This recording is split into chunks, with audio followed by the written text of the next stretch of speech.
There is no pain quite like being unwelcome in a place where your love once built the walls. You raised them, fed them, prayed for them, and yet now when your steps have slowed and your needs are few, their eyes roll at your presence, their tone sharpens with impatience, and you feel like a burden in the house you once called a blessing.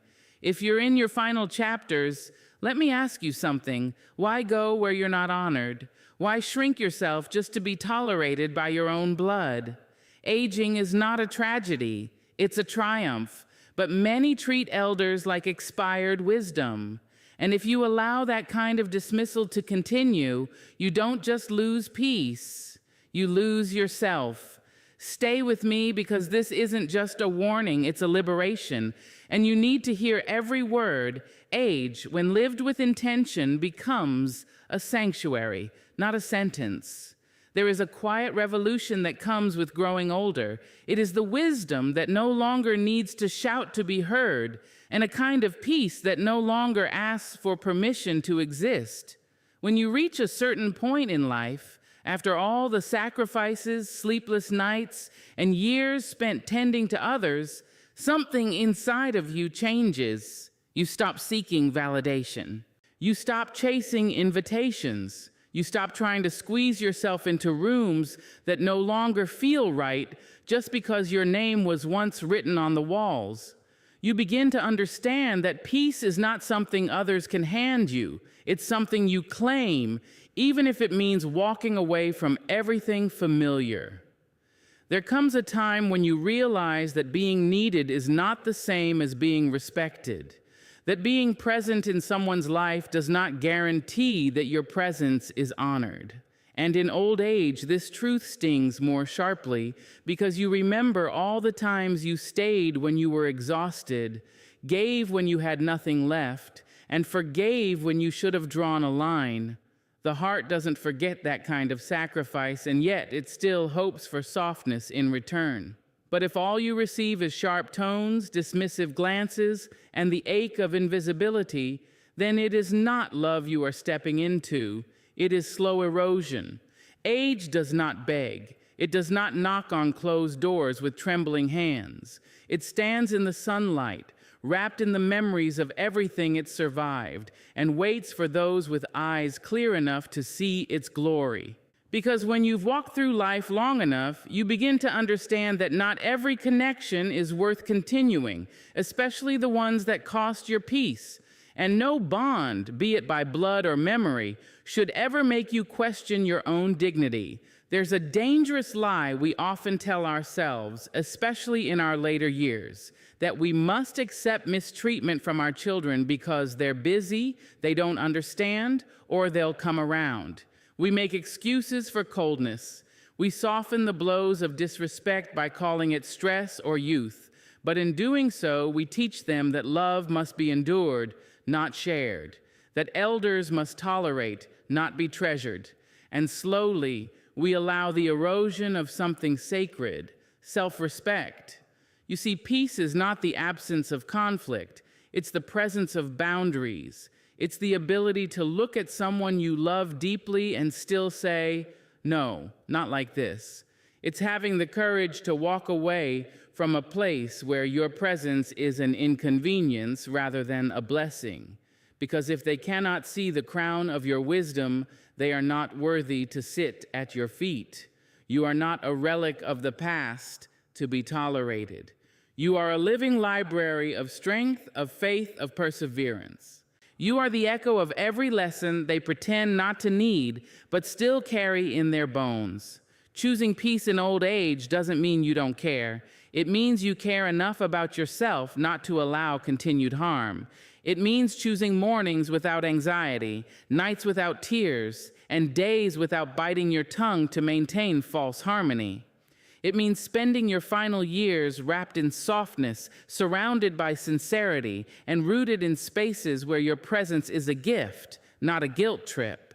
You have earned that. You have paid for that peace with every hard day you endured without complaint. There is no nobility in suffering quietly, and there is no reward in enduring disrespect just to keep a relationship afloat. Age grants you the authority to be selective with your time, your energy, your soul. It gives you permission to retreat from chaos, not out of weakness, but out of wisdom. Because now you know that not everything needs a response. Not every cold greeting needs to be warmed by your effort. Not every relationship needs to be saved. Some things are better left where they fall. When you start choosing peace, some may call it distance, others may call it silence, but only you will know it as home. The home you've built within, where you don't have to explain your worth, prove your love, or defend your truth. The kind of home that doesn't need loud conversations to be full. The kind of home that welcomes you every morning with nothing but serenity and gratitude. So don't be afraid to claim that peace. Don't be afraid to sit in your quiet and let the world wonder where you went. You didn't disappear. You simply returned to yourself. And in that sacred return, you found something no child, no family member, no memory could take from you again. Your right to be at ease. Honor is not something you can force into another person's hands. It is not a debt to be collected, nor a prize to be begged for. It must be offered freely, or it loses its power. And as you grow older, as your steps slow, and your hands carry the tremble of time, this truth becomes sharper and more necessary than ever. You've lived too much life to sit at the table of those who cannot see you. You've given too much love to accept treatment that feels like charity when it should feel like reverence. You were there in the midnight hours when fevers rose, when tears fell, when the weight of their needs nearly broke your back, but you didn't break. You shaped your life around theirs, not because you were obligated, but because love moved you to sacrifice. You didn't count the cost.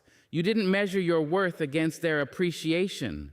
You gave because it was who you are. But now, in your elder years, the balance feels uneven. They may love you, yes, but do they honor you? Honor is not a holiday phone call or a picture on the mantle. It's not just buying groceries or fixing your medication schedule. Honor is how they speak to you when their friends aren't watching. It's the patience in their voice when your mind needs a little longer to catch up. It's the way they make room for your wisdom instead of waving it off like outdated advice. It's not about grandeur, it's about respect stitched into the fabric of everyday moments. But far too often, as parents grow older, they're treated as an afterthought, as if their years have somehow diminished their value, as if the very hands that built the family should now fold quietly, without opinion, without presence, without demand. And this quiet erasure of the soul is more painful than any distance, because when love loses its honor, it turns into duty, and duty without love breeds resentment. You cannot force a grown child to honor you. You cannot plead your way into respect, because the moment you begin to demand what should have been given freely, you lose a piece of your dignity. You start shrinking yourself just to be tolerated. You ignore the dismissive tone, excuse the avoidance, absorb the impatience, and in doing so, you teach them that your presence requires permission, that their adulthood somehow outranks your existence. But it doesn't. Your worth is not negotiable. It does not expire. It does not shrink with your height or fade with your memory. You are the foundation. You are the beginning. You are the living testimony of everything they claim to know. And if they cannot recognize that, if they cannot sit beside you with reverence instead of obligation, then the problem is not with your aging, it is with their blindness. There is no shame in growing old. There is no failure in needing care. But there is deep harm in being made to feel like your presence is a burden. And if you find yourself surrounded by voices that silence yours, by actions that dismiss your being, it's not wrong to pull back, not to punish, but to protect, to preserve the pieces of yourself that still glow with quiet wisdom, to remind yourself that your value was never tied to their praise. Children raised on love, but not on responsibility, often forget the hands that held them. They believe presence is permanent, that you will always be there, nodding, smiling, forgiving. But there must come a time when you teach them that even the strongest trees eventually stop giving shade to those who take the roots for granted. Honor is not a chore, it is a choice. It is the willingness to remember who stood by you when you were most vulnerable and to carry that memory with tenderness. It is the humility to know that even as you grow stronger, wiser, older, the ones who raised you still carry a depth you haven't yet reached. And it is the grace to treat them not like they're fading into irrelevance, but as if they are still the heartbeat of your foundation. So no, you don't have to demand honor. You don't have to raise your voice to be seen.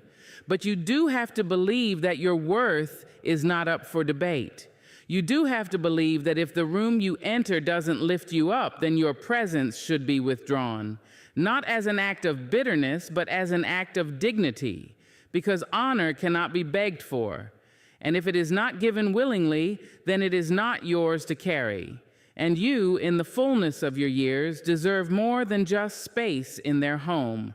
You deserve reverence in their hearts. Love is one of the most powerful forces known to the human soul. It builds nations, heals wounds, and binds people together in ways logic never could.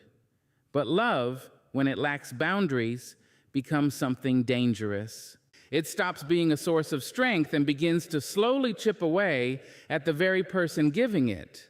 And for those who have loved deeply, parents, elders, caretakers, the danger lies not in how much they love, but in how much they tolerate in the name of it.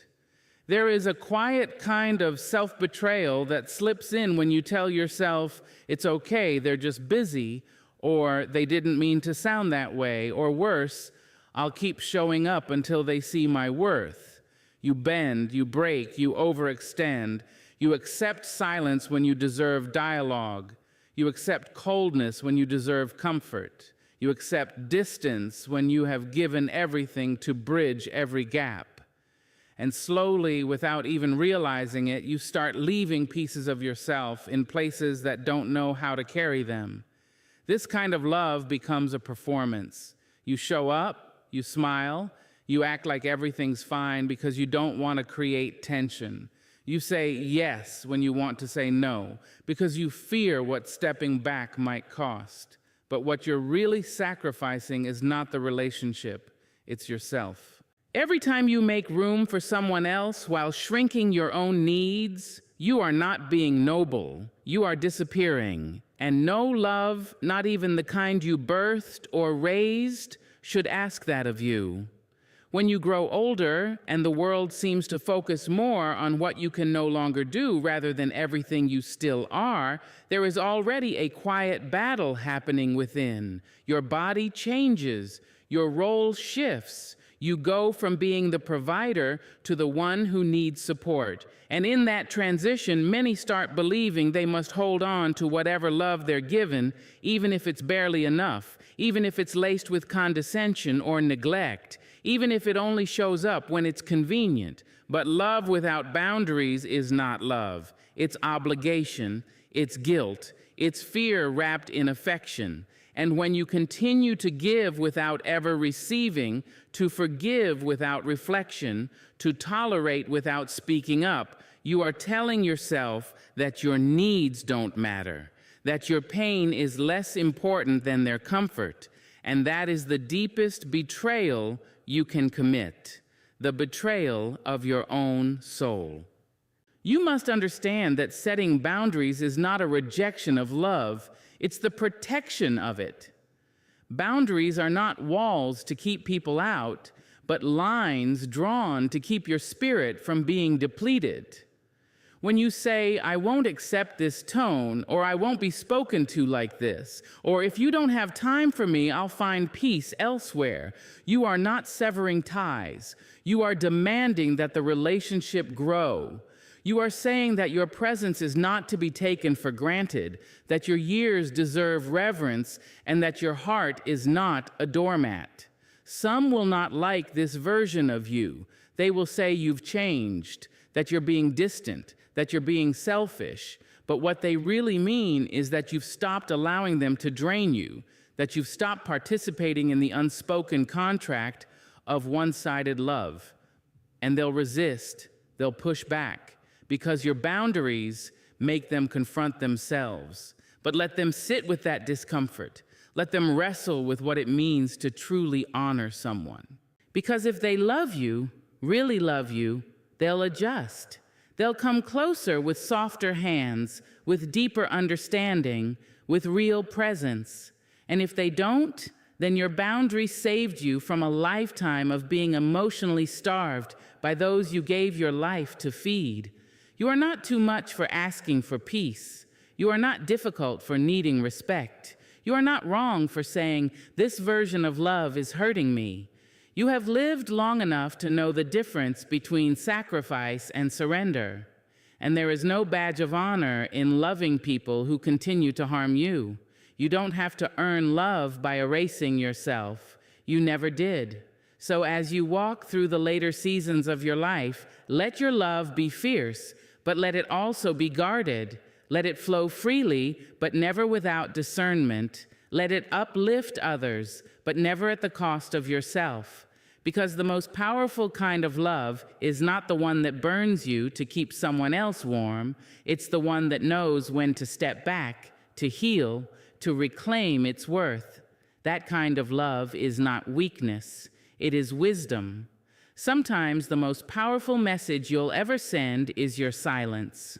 There are moments when words have run dry, when explanations are no longer necessary, and when your continued presence does more harm than good, not to yourself, but to the very people who once needed you the most.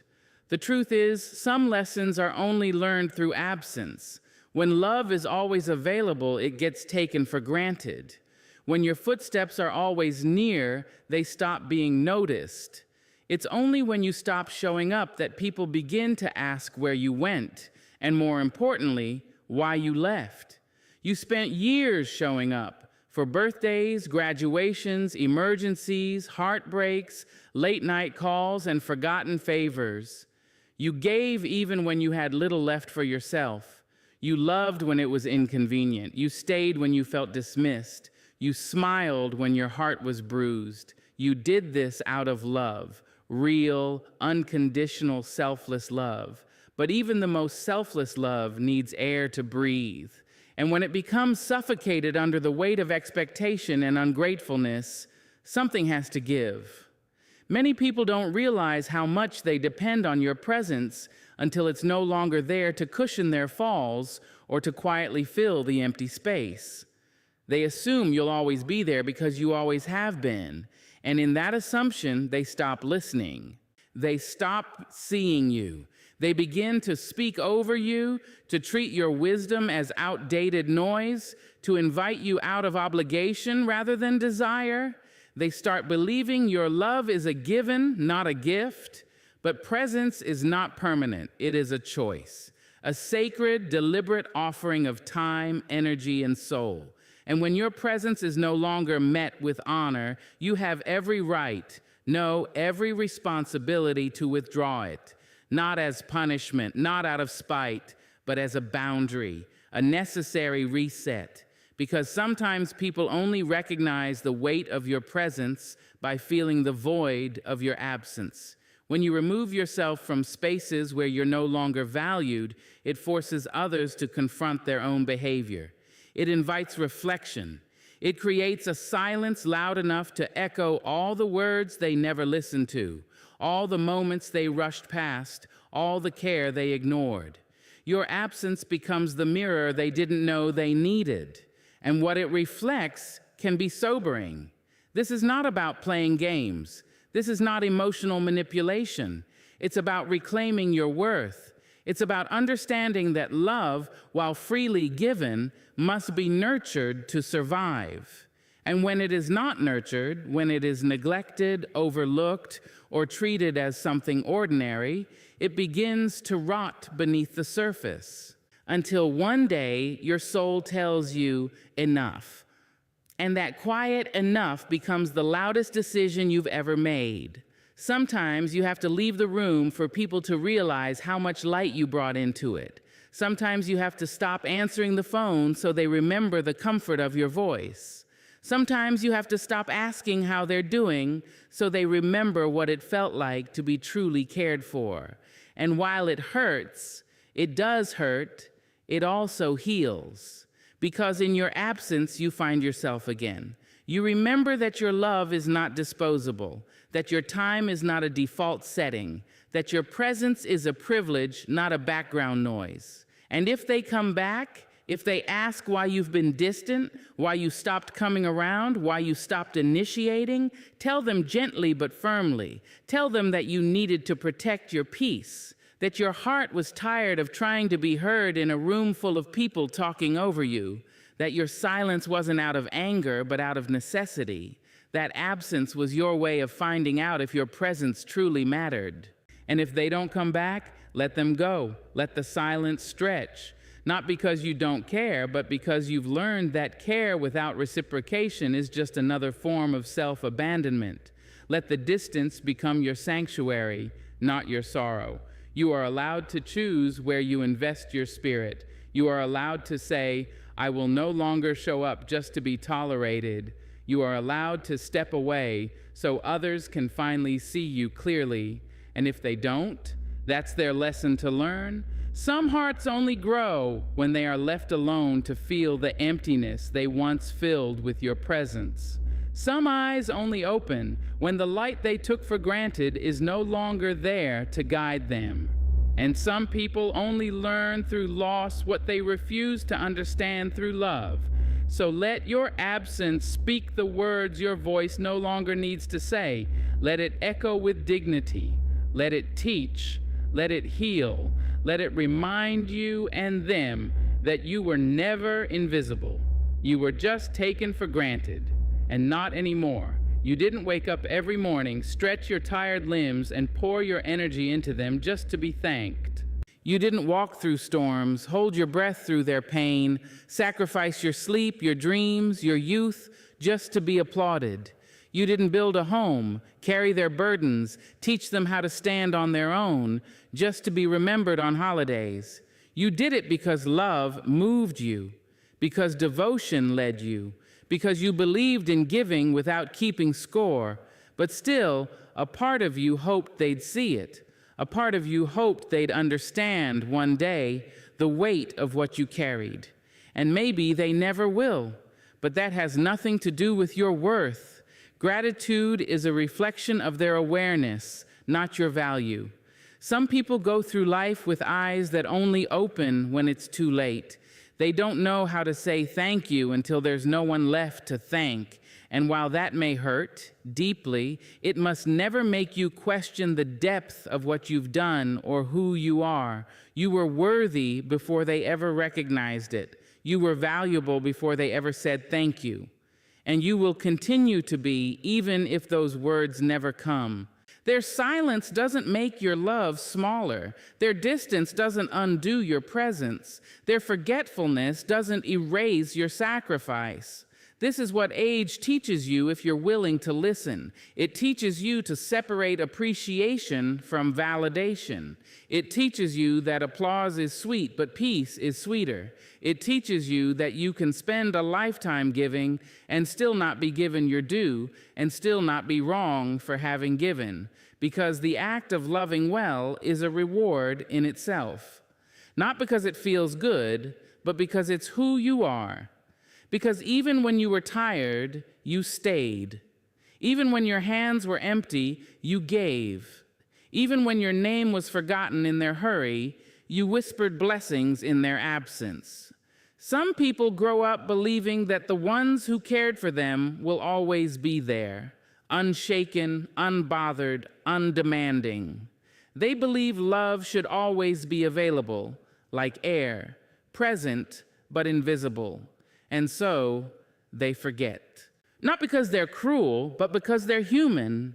They forget the meals you cooked when you were sick yourself. They forget the times you held their fears in your hands while hiding your own. They forget the nights you stayed awake just to make sure they got home safe. But forgetting isn't the same as erasing. Life has a way of bringing people face to face with the memory of what they once had. It may not be today, it may not be tomorrow, but the day will come when your name crosses their mind like a hymn, a soft whisper that reminds them of the stability they once took for granted. And on that day, they'll remember. They may not say it, they may not reach out, but they'll know, and that knowing will settle in their spirit like a quiet echo. You, however, cannot live your life waiting for that echo. Your joy cannot be postponed until someone else wakes up. Your peace cannot be conditional upon someone else's apology. You have lived too much, endured too much, to tie your self-worth to someone else's realization. You did what you did because your heart was full, not because you needed theirs to be. And if you're growing older feeling unseen, remind yourself.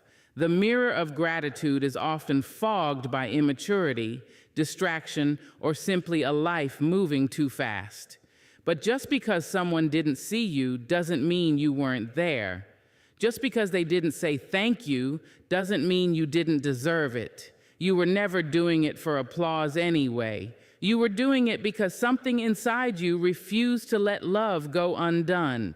That part of you, that quiet, steady, resilient part of you, is what makes you powerful beyond words. You showed up when others disappeared. You endured when others gave up. You gave grace when others offered excuses. So no, your worth was never measured by their gratitude. It was measured by your presence, your integrity, your ability to give without turning bitter, your decision to remain kind even when unacknowledged. That's a strength many will never understand, and that's okay. Because you don't need a standing ovation to know you mattered. You don't need recognition to know your life left an imprint. The ones who saw, the ones who felt your love in its truest form, they carry your legacy, whether they've said it aloud or not. And you can rest in the truth that you were enough all along. There comes a time in life when the battles you fought, the burdens you've carried, and the people you've held up no longer define your days. This is not the time to prove anything to anyone. This is not the time to chase validation or fix what others refuse to repair. No, this is the final season, the sacred one. And it does not demand your strength the way youth did. It asks something far more tender, softness. You've spent decades surviving. You survived the growing pains of raising others while forgetting to raise yourself. You survived being misunderstood, overlooked, underestimated. You made homes out of chaos and managed to keep joy alive in places where grief grew wild. You found a way to love even when you weren't loved well. You learned to stand tall when everything around you asked you to shrink. That's what survival looked like. But now you deserve more than just survival. You deserve rest, not the kind that comes from sleeping, but the kind that comes from being truly at ease with your spirit. You deserve to be surrounded by gentleness, not tension, by laughter, not obligation, by people who see you, not just remember what you used to do for them. The final season of life should not be spent explaining yourself, earning your seat at the table, or tolerating behavior just to keep the peace.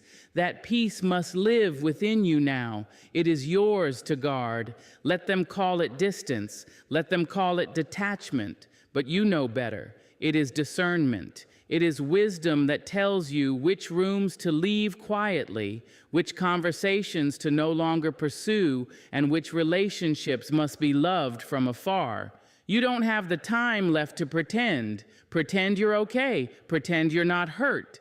Pretend you don't mind being treated like an afterthought. That pretending was part of survival. But softness has no room for lies, even the ones you tell yourself to keep others comfortable. You are no longer in the season of endurance. You are in the season of intention. Every visit, every conversation, every moment must count. And anything that costs your peace, your dignity, your softness, costs too much. You've already paid the highest prices in your earlier years. You paid in silence. You paid in sacrifices. You paid in pieces of yourself scattered across people and places who never knew what to do with them. This season, you owe no one that kind of debt again. There is nothing selfish about protecting your energy now. There is nothing cruel about saying no, about choosing solitude over struggle, about walking away from people who only reach for you when they need something. You are not a resource to be depleted. You are a soul to be honored. And if they cannot sit with your silence, cherish your presence, or meet you in the softness you've earned, then they are not your people, not for this season. Let others chase the noise. You can choose stillness. Let others stay in the cycle of proving and pleasing. You can choose freedom because you no longer need to convince anyone of your worth. It's carved into every wrinkle that tells a story of survival, every gray strand that reflects wisdom, every scar that proves you made it. Your softness is not weakness. It is your reward. After a life of striving, struggling, surviving, now you get to sit in grace. Now you get to breathe without rushing. Now you get to cry without apology. You get to feel without censorship. You get to say, I matter too, and not follow it with a justification. You get to live slower, love deeper, and release the weight you carried for too long. And yes, there will be days when the old patterns call your name. Days when guilt will whisper that you should show up again, fix things again, carry what isn't yours again. But remember, those voices belong to the past. This present, this final golden season is not theirs to control. It is yours, yours to fill with ease, with warmth, with only those who love you softly and speak to you kindly. Yours to protect from the chaos of others' expectations. Yours to decorate with your favorite quiet joys, a soft chair, a warm drink, a visit from someone who sees you not as what you used to give, but as someone who still matters, even in stillness. You are allowed to choose softness now, not because you've grown tired, but because you've grown wise, because survival taught you what matters. And softness is not surrender. It is peace finally kept. It is a home within yourself no longer on fire. It is the sound of your own breath becoming your lullaby. This final season is not about what you can do. It's about how you choose to be. And you, beloved, deserve to be wrapped in love, not labor. To be held in light, not expectation. To be honored, not handled. Because the time for survival has passed, and the time for softness is finally here. You are not just someone's parent, you are someone's legacy.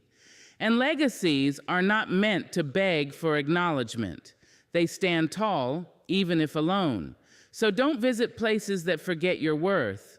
Walk where your footsteps are honored, where your voice is welcomed, where your heart can rest. This life owes you rest. Not reminders of what love should never become.